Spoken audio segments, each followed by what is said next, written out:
All right, everybody, so in this video, we're going to be using our ID and conics rules from the last video to, in our practice set, do this first column of problems. So it says, without writing the equation in standard form, which is where we have our fractions usually, state whether the graph of each equation is a parabola, circle, ellipse, or hyperbola. And folks, you can go ahead and just write the first letter of each of those words to save you a little bit of time. So folks, as I'm looking at this first problem, we first identify what variables are being squared. So as I look, both my x and my y are being squared, so that means it can't be a parabola. If I look at my coefficients, I see that my coefficients are the same. So, because they're the same, that indicates that this would be a circle. Now, just for fun, on this one, we actually can find the standard form for the circle pretty easily by dividing the whole thing by 6. And as you can see, this gets rid of those coefficients out in front. And it shows us that our radius would be not 6, but the square root of 6. So this one is a circle. And again, you don't actually have to write the equation in standard form. It's just this one would be an easy one to get to. So you can kind of see why having those coefficients that are the same makes it look like a circle equation. Because otherwise it's like, well, what are my squareds and my b squareds? There are no denominators.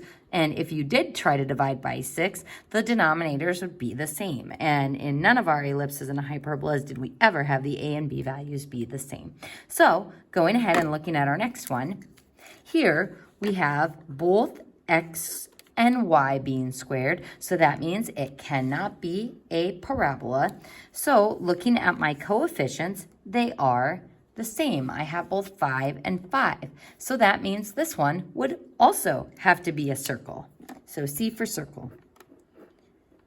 And again, you don't have to, but on this one, it would be fairly easy to get the standard form because we could add 45 and then divide by 5. Now on number 7, we only have one of our variables being squared. So since it's just x squared, this is looking like a parabola. So P for parabola. On number 10, now this one's a bit tricky because I see that both x and y are squared, but before I can determine anything about those coefficients and their signs, we need to get these on the same side first. So I would put a star by number 10, and I'm going to go ahead and just add the 4x squared over to the other side. Now that they are on the same side of the equation, if I look at my coefficients, they are not the same, so it cannot be a circle.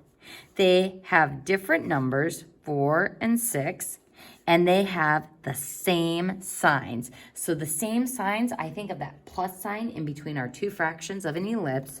So number 10 is an ellipse. So again, folks, in order for you to use these little rules to determine what conic section it is, they do have to be on the same side first. So let's go ahead and look at number 13. For 13, we have x squared and y squared. So both of my variables are being squared, so it's not a parabola, and the coefficients of these are both 1.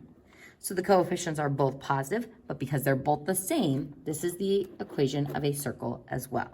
Looking at number 16, only y is squared, so this would be a parabola.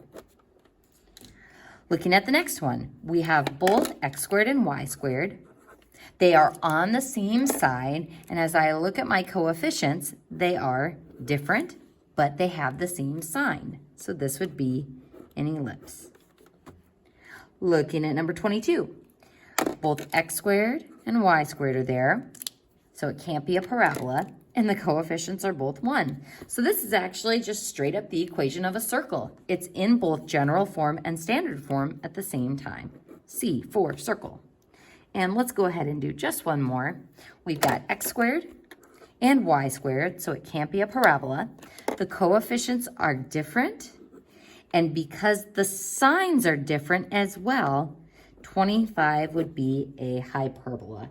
So folks, for your homework on this page, I want you to do the rest in column 1 and all of column 2.